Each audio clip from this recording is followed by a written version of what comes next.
ini udah mulai agak serius ya. Kita sekarang masuk ke hal Iya. yang mungkin agak lebih serius lagi, Prof. Gofur ya. Anda sebagai guru besar ekonomi Islam, ya bahkan pertama dan sampai hari ini satu-satunya di UIN Raden Intan. Pembahasan diskusi soal ekonomi Islam ini kan sampai hari ini bahkan di Indonesia ini seperti belum selesai ya. Masih banyak misalnya kesimpang siuran ya, persepsi yang berbeda satu sama lain misalnya, termasuk riak-riaknya juga banyak, kasus-kasus yang itu labelnya ekonomi Islam misalnya ya, modus-modus kejahatan yang dilabeli soal ekonomi Islam dan seterusnya. Nah, karena waktu kita terbatas, mungkin secara garis besar sebagai guru besar ekonomi Islam, apa di mata seorang Profesor Ruslan Abdul Ghafur persoalan yang mendasar hari ini di Indonesia terkait dengan ekonomi Islam ini, yang masih jadi PR kita? Ya, ini yang pertama memang ini nanti di pengumuman guru besar juga akan saya sampaikan gitu. Struktur bangunan ekonomi Indonesia ini kan kita tiga nih. Struktur ekonominya. Yang pertama itu kelembagaannya BUMN, yang kedua swasta, yang ketiga ekonomi kerakyatan diwakili kelembagaannya koperasi dan lain sebagainya. Ekonomi Islam itu sebenarnya sudah masuk dan diakui karena kita menganut Indonesia ini dual sistem ekonomi konvensional dan Islam. Banknya keuangannya juga dual, ekonomi konvensional dan Islam. Maka hadir bank syariah, hadir keuangan syariah, pasar modal syariah, reksadana syariah, pegadaian syariah, juga ada yang konven jalan bersama-sama. Sistemnya juga demikian. Di satu sisi konsep pembangunan ekonomi, sistem ekonomi konvensional tetap berjalan. Di sisi yang lain, kita zakat, infak, sedekah, lembaga keuangan, lembaga umat, dan lain sebagainya tetap berjalan dan diakui oleh negara. Jadi mumpung ini dual model system, menurut saya yang perlu diperkuat adalah bagaimana ekonomi syariah itu memang di masyarakat yang mayoritas kita muslim. Kita itu mayoritasnya muslim banget gitu ya. Kalau mau bilang dikata ada sebagian provinsi yang hampir 100% itu muslim. Nah, tetapi ekonomi syariah diwajahkan masih keuangan saja selama ini. Keuangan syariah gitu diwakili oleh bank syariah, pasar modal syariah, pegadaian syariah, dan yang saya sebut dan lain-lainnya. Sehingga masyarakat melihatnya, oh yang syariah itu ya bank itu. Dan kemudian di aplikasi bank, pegadaian, reksadana, dan macam-macam, itu kan dipahami masyarakat agak ribet itu. Bank syariah, akadnya mudharabah, musyarakah, murabahah, macam-macam bahasa Arab. Nah, kemudian yang konven santai, dia bilang bunga selesai gitu. Satu aja bunga selesai. Yang Islam lebih ribet ya, terkesan lebih ribet ya. Nah, jadi istilahnya saja sudah ribet. Masyarakat mau memahaminya kan nggak seperti yang mahasiswa ekonomi syariah atau kita yang keuangan syariah yang paham itu. Masa untuk paham harus berteman dulu sama dekan Febi UIN Raden Intan kan? Iya, repot amat ya. Itu dia. Maka kemudian ayo sama-sama kita perkuat gitu. Perkuat dari bawah lah. Ekonomi syariah di Indonesia itu sekarang pemerintah inginnya berkembang bukan hanya di sektor yang keuangan, tapi mulai industri halal. Misalkan farmasi, misalkan fashion, pariwisata, kan, destinasi budaya, itu ikonnya sekarang. Pak Yai Ma'ruf ini luar biasa jadi wapres, walaupun mungkin ya menurut sebagian orang tidak tampak di permukaan, sebenarnya beliau itu punya peran penting dalam mengembangkan iklim syariah ini tadi. Terkadang malah apa yang dilakukan oleh Wapres yang tadi dikatakan Mas Gofur itu? Peran pentingnya di mana? Apa yang beliau lakukan? Beliau sekarang punya ya, kalau sebelum Pak Yai Ma'ruf Amin itu pengembangannya masih keuangan syariah. Nah, sekarang sudah ada ekonomi dan keuangan syariah, punya think tank khusus itu di ekonomi dan keuangan syariah. Jadi bukan hanya keuangan syariahnya, tapi ada ekonominya. Ini loh yang ekonominya nih yang penting nih. Karena ekonomi itu akan terlibat banyak pihak. Salah satunya karena ini Islam, syariah itu Islam, maka umat Islam. Lantas lembaga-lembaga keislaman, ormas-ormas Islam, pendidikan Islam, itu kalau bicara ekonomi, syariah sekarang sudah akan terkena karena itu ekonomi. Kalau dulu masih keuangan syariah, yang terfokus pada keuangan syariah. Beliau hadir itu membawa masuk itu lebih besar jauh ke sistem ekonomi dan pengembangan ekonominya. Dan mari oleh karena itu kita sambut gitu loh. Kita sambut karena Islam itu ya punya kita, syariah itu ya kita. Maka mari kita sambut. Sambut yang ngerasa milik kita ini tadi. Gitu. Ayo kita bergerak di lini itu. Pesantren misalkan. Pesantren ini luar biasa. Saya intens pesantren sejak 2013. Jadi bukan dadakan kayak tahu bulat, enggak. Saya pesantren itu sudah pulang dari doktor, dan kemudian banyak fenomena kasus-kasus yang membawa label Islam, saya itu label ekonomi syariah dan seterusnya. Ya, kasus yang dikatakan tadi, sampai saya yang terenyuh sekali itu waktu kasus salah satu kiai kita dihadapkan di persidangan jadi saksi untuk korupsi. Saya sakit hati. Itu padahal kiai senior, kiai sepuh. Kalau di pesantren itu luar biasa. Yeah. Itu gara-gara ada bantuan dari salah satu pihak masuk ke pesantren. Dan ternyata dana itu dana yang dalam tanda kutip menjadi catatan oleh KPK. Sehingga kiai ikut masuk di persidangan. Dalam hati saya yang paling dalam ini tidak perlu terjadi. Ini tidak perlu terjadi dan jangan sampai terjadi. Oleh karena itu saya matur ke Pak Rektor. Pak Rektor, kita orang pesantren, izinkan saya turun pesantren. Di tahun 2012-2013. Waktu itu belum sampai seperti sekarang kayak yang saya bilang ada komitenya sendiri tentang ekonomi dan keuangan syariah. Tapi gara-gara kasus itu, ayo kita turun pesantren. Dan alhamdulillah Pak Yai Ma'ruf Mae ini banyak lembaga, Bank Indonesia, kementerian-kementerian itu sekarang mulai yakin bahwa pesantren bisa menjadi pesantren mandiri. Dan pesantren ini kan unik. Di saat pesantren itu bisa mandiri, maka yakinlah masyarakat sekitarnya itu akan terlibat jadi mandiri. Santrinya punya orang tuanya akan juga. Dan yang unik, kalau dawuhnya kiai sudah A, itu semuanya akan ikut. Iya, beda dengan lembaga atau yang lainnya. Itu kadang-kadang kan lawan ya. Nah, itu. Maka itu yang paling pas. Selama ini gimana? Pesantren memang belum mandiri kah? Bagaimana pengamatan Prof. Gofur? Pada dasarnya awal-awal itu pesantren didirikan, itu pesantren mandiri. Jadi kalau sejarahnya ngelihat Mbah Hasim, Hadratus saya Hasyim Asy'ari di Tebuireng, itu beliau punya tanah kebun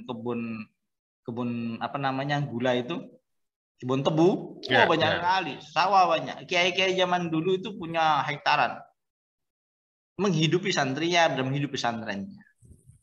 Tapi beralih ke zaman-zaman kemudian itu bergeser. Jadi kalau ngutip kata Gus Dur itu ada kiai kampung, ada kiai politik, ada kiai mimbar, ada kiai macam-macam itu. Ya, ada yang bergeser akhirnya kepentingan politik masuk ke pesantren, akhirnya pesantren karena sudah ada bergaining kepentingan. Nah, jadi pesantren-pesantren sebagian yang bergeraknya ya dengan bantuan-bantuan itu gitu. Itulah awal ketidakmandiriannya ketika hidup dari bantuan-bantuan. Nah, betul. Di saat bantuan masuk tanpa program yang jelas, tanpa sumber yang jelas, tanpa perencanaan yang matang, akhirnya lama-lama kan jadi ketergantungan terhadap bantuan. Dan tidak independen pada akhirnya. Sering terseret-seret biasanya kalau ada kontestasi politik, nanti kiainya dimintain ininya kan, dawuhnya kan. Betul. Dukung siapa. Karena pemanfaatannya di situ yang power tadi. Dan kiainya sudah tidak punya independensi lagi karena sudah terbiasa menerima bantuan tadi. Nah, betul. Sambungannya. Jadi cocok sambungannya di situ. Saya melihatnya permasalahan itu adalah permasalahan karena tidak mandirinya. Kita sudah beralih dimensi pesantren menjadi tidak mandiri. Sehingga ketergantungan terhadap pihak-pihak yang punya kepentingan semakin besar. Padahal tidak begitu. Awal pesantren tidak begitu. Kenapa? Loh, saya lama di Jawa Timur, pesantren-pesantren itu mapan dengan sendirinya. Nah, mestinya bagaimana kemudian mengembalikan kemandirian ini? Apa konsepnya, Gus Gofur? Apa yang harus dilakukan sehingga pesantren bisa mandiri ini? Ya, jadi kita turun pesantren itu pertama merubah mindsetnya. Maaf Bang Yue. Saya turun tahun 2013 itu, orang kan nggak kenal saya siapa gitu. Saya turun ke pesantren itu, pertanyaan awalnya, kalau bahasanya itu gini, bahasa kitanya. Kamu siapa? Nah, itu.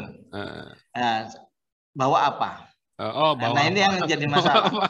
Itu saya ditanya itu. Saya bawa konsep gitu. Saya bawa konsep, enggak bawa yang macam-macam. Sampai jam 10-11 malam saya keliling tuh. Mulai dari Tenggamus, lantas ke Lampung Tengah, Lampung. Wah, keliling lah saya itu. Itu membawa konsep. Kita buatkan konsep pemberdayaan, kita latih SDM-nya karena yakin kalau sumber daya alam banyak, SDM banyak pesantren itu. Karena pesantrennya itu SDM semua. Sumber daya alam itu pesantren itu kalau di kampung 5-10 hektar itu ada punya tanah. Apalagi wakaf-wakaf yang lain. Tapi itu stuck. Maka kita buatkan tidak produktif konsep, tidak produktif. Jadi saya turun pesantren itu dengan tim, nawarkan, ayo kita membuat pelatihan, nanti kita pelatihan ini nanti bisa kalau sudah SDM-nya mantap gitu, kita planningkan punya lembaga keuangan, izin, nanti setelah itu baru saya yakin kementerian-kementerian mana-mana itu akan memberikan bantuan gitu. Karena program-programnya memang waktu itu belum ada, tetapi saya yakin bahwa yang jadi kendala kita nggak bankable dan lain sebagainya kan karena nggak ada izin, nggak ada macam-macamnya ini. Akhirnya kita turun dengan banyak pertanyaan. Alhamdulillahnya kan begini, alhamdulillahnya. Kebetulan saya itu dilahirkan orang tuanya alhamdulillah sudah kiai lah gitu. Kiai dan teman-teman beliau almarhum ya kiai semua. Kenal ya. Ya Kiai Kusnan gitu kan. Jadi ada passwordnya ya. Nah, itu dia. Di saat ditanya jenengan sinten itu saya jawab, saya putranya almarhum gitu. Nah, almarhum meninggal itu generasi beliau kan sudah banyak yang meninggal. Itu kendala lagi tuh. Generasi beliau sudah banyak yang meninggal. Nah, ini yang sekarang kan generasi berikutnya. Nah, generasi berikutnya anak-anak putra-putranya beliau banyak yang tidak kenal juga kadang nggak kenal dengan beliaunya. Tapi ada yang kemudian biasanya kiai-kiai sekarang kan santri kinasih dari kiai sepuhnya yang dulu. Nah, santri kinasihnya. Nah, misalkan Kiai almarhum Kiai Saifuddin Fatoni. Kiai Saifuddin Fatoni itu dari Darul Amal. Lantas itu saya masuk pertama, langsung saya bilang, saya ditanya demikian, saya jawab, saya putranya almarhum. Ini. Oh, langsung beliau, putranya Mbah Yai. Karena ternyata beliau muridnya Kiai Kusnan, muridnya Kiai Sodik dan macam-macam. Akhirnya bisa masuk pesantren, beliau mengumpulkan tuh wilayah beliau, mengumpulkan gus-gus muda itu, saya bisa bicara, oh begini. Nah, nanti ke pesantren yang lain, di kawasan yang lain, kita cari juru kuncinya, akhirnya kita bisa masuk. Alhamdulillah sekarang binaan kita, ya bukan binaan apa-apa ya, kita menjadi pendamping teman-teman pesantren, lebih lah dari 50 pesantren, yang khusus ini 14, alhamdulillah sudah ekonominya bergerak. Nah tadi sebenarnya Gus belum terjawab juga ini secara gamblang ini kan apa konsep yang buat kita orang awam bisa kita pahami lah perubahan pesantren menuju lebih mandiri itu pesantren itu melakukan apa yang didorong dan dibantu oleh Prof Gofur dan timnya ke pesantren-pesantren ini. Karena di saat kita sudah mempersiapkan, kami masuk untuk mempersiapkan SDM.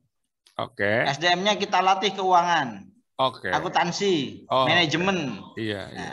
Nah, itu dimatangkan karena biasanya kan di pesantren, maaf, tradisi pesantren kan memang pesantren figur kiai. Ya. Setelah itu gusnya, setelah itu santri, setelah itu ustadz baru santri kan gitu.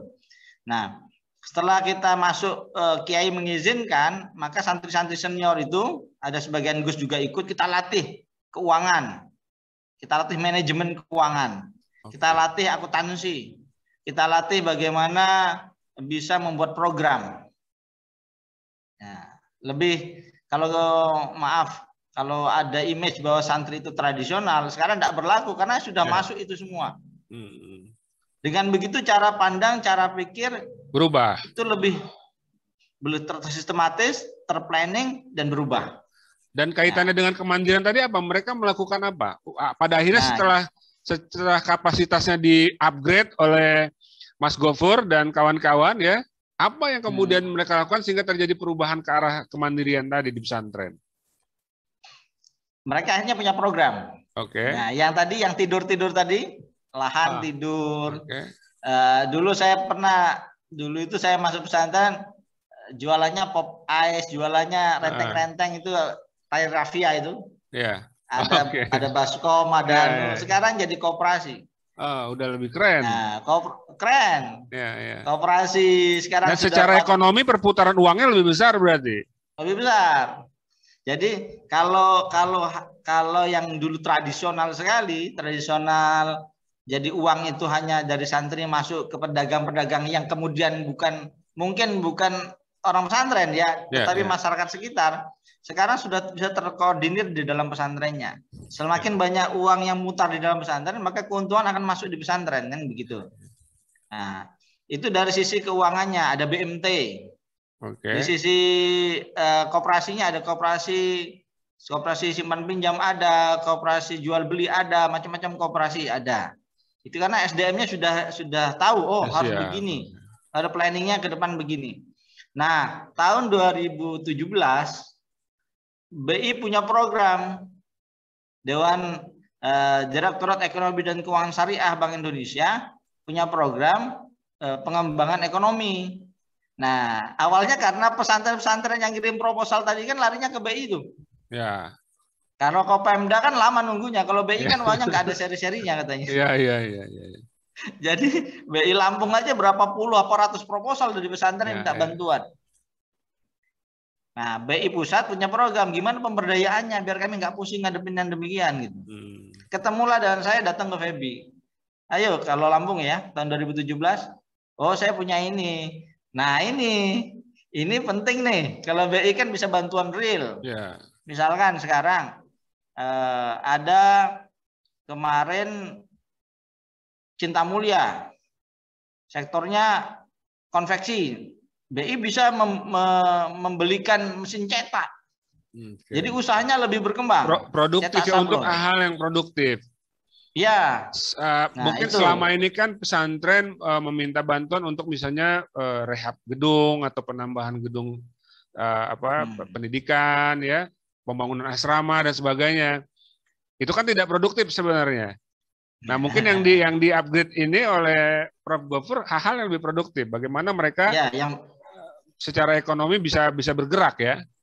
Betul. Nanti di saat jadi ketemulah kita di Febi buat planning. Oh, ini pesantren punya potensi apa? Potensi perikanan. Di PPRS Rodotus Solihin Mbah Jamal Bustom almarhum, itu potensi perikanannya luar biasa. Maka BI mensupport di bidang itu. Mensupport apa? Bidang itu. Dengan melibatkan Polinela karena mereka kan ahli-ahli perikanan ikan, ternak macam-macam. Turun ke sana yang modalinnya BI, yang mengadakan alat-alat pelatihan tenaganya Polinela, yang ekonomi syariahnya kami di Febi. SDM-nya dari pondok tersebut. Dari pondok tersebut. Nah itu di PPRS. Nah, jadi sekarang sudah ada 14 pesantren di Provinsi Lampung ini yang kemudian kita dampingi. Apa yang terjadi sekarang perubahannya secara kemandirian tadi di pondok-pondok pesantren itu, Prof. Gofur? Jadi pesantren di saat panen kan akan menghasilkan dana tambahan. Oke. Yang bisa mensupport kebutuhan pesantren. Dan jika dana itu sudah dari unit bisnis pesantrennya, maka ada kemungkinan kecil untuk membebankan misalkan biaya pada santri-santrinya. Oke. Nah, pesantren itu unik Mas Joy. Misalkan kita mau mengadakan maulidan ini aja, itu yang diundang masyarakat. Hadirnya luar biasa. Butuh air mineral. Yang hadir itu 1.000-2.000. Butuh minum semua. Kalau ada pesantren yang bisa memproduk air minum, kan selesai itu berapa juta, puluhan juta itu. Belum jajannya. Maka Gus Maksum di Gerendeng itu punya produk roti. Dari kita, dari dampingan kita. Dia punya merek roti, produk roti ya. Iya, dan itu kalau bisa ada acara-acara itu yang mensupport adalah pondoknya Gus Maksum. Nah, kan luar biasa tuh. Nggak pernah dicicipin tapi kita sama Gus Maksum itu. Nah, itu dia. Nanti kalau ada rapat dibawalah biar agak tahu sedikit. Iya, biasanya karena tawadu itu loh, jadi nggak dibawa juga. Tawadu ya. Jadi artinya pesantren-pesantren ini punya unit-unit produksi, unit-unit usaha yang secara ekonomi juga menghasilkan ya. Dan pengelolaannya, manajemennya juga cukup baik karena sudah dilatih tadi ya, sehingga pada akhirnya bisa mensupport pondok itu secara keuangan, gitu ya. Betul. Ya. Ini yang dilakukan. Itu yang dilakukan sampai sekarang, dan alhamdulillah jadi 14 pesantren ini jadi pesantren yang mandiri besar-besar gitu. Maka di WA itu, kami pesantren yang kecil-kecil apa boleh bisa bergabung? Welcome sekali gitu. Dan uangnya itu memang bisa perputaran uangnya juga memang cukup besar ya untuk bisa mensupport keuangan pondok ya dengan kegiatan-kegiatan ekonomi itu. Cukup besar ya. Misal coba setiap masuk pondok santri 1.000. Itu minimal seragam 5. Dari konveksi saja kalau kita beli keluar, yang kaya nanti orang luar. Kalau kita mengkreat sendiri dengan bekerja sama antar pesantren, itu luar biasa tuh. Hanya dari baju, pakaian. Iya, baju. Kalau 5 seragam itu dikali 1.000 santri, itu berapa sudah? Belum sarungnya, belum pecinya, belum sejadah, kitabnya. Kebutuhan sehari-hari ya, perlengkapan sabun, alat mandi. Nah, itu dia. Maka akhirnya ada koperasi.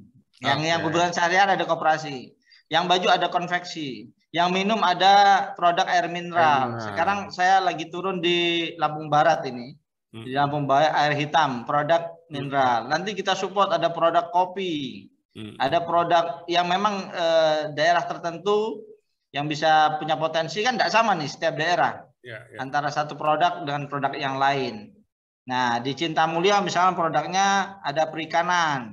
Di PPRS perikanan. Di Wali Songo itu Gus Ulum, kita kemarin sana lihat mungkin peternakan. Di Darul Islah Kiai Sodik itu kita mengembangkan ayam. Karena saya dekat pasar ayam kampung.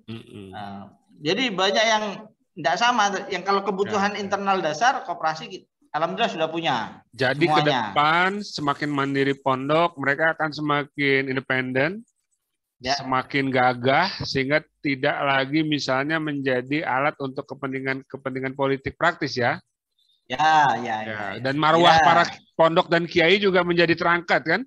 Luar biasa itu. Jadi kita kalau bahasa saya, kita memposisikan beliau-beliau kiai-kiai itu pada posisinya. Yang seharusnya menjadi pelita untuk umatnya. Kan warasatul anbiya ya beliau-beliau ini menjadi pencerah untuk kita semua. Tanpa ya embel-embel yang itu tadi selesai. Kenapa loh? Kalau mau banyak, kita alhamdulillah BI itu mensupport greenhouse. Greenhouse sekarang ada 4 greenhouse yang ditanam sekarang melon intanon. Melon intanon itu mahal. Ya, kita umum aja jarang konsumsi itu. itu nilai bantuan dari Bank Indonesia untuk produksi perhanten untuk bentuk greenhouse itu 500 sampai 600 juta. Jadi kalau ada politisi macam-macam terus mau ngasih yang itu kan jadi kecil amat ya. Iya. Iya luar biasa ini ya. Iya. Ya, alhamdulillah kita bergerak sama-sama untuk apa? Ya untuk ekonomi syariah tadi, Bang Wi. Kita kota orang Muslim, kita mayoritas ada di Indonesia, kita umat Islam. Lantas kemudian masa kita jadi tempat orang memasarkan produknya dan kita tidak memproduk. Ya? Kita sering jadi pasar. Ayo kita memproduksi barang-barang. Dan pesantren itu kita. Gitu. Saya bawanya pesantren itu kita. Orang Muslim itu ya mau jadi Muslim itu yang paling paham Islam Muslim ya ulama pesantren. Gitu. Dan yang pesantren hidup, santri udah semakin keren sekarang kan? Nah, ya ini santri sudah jadi guru besar dan dekan. Nah ini contohnya.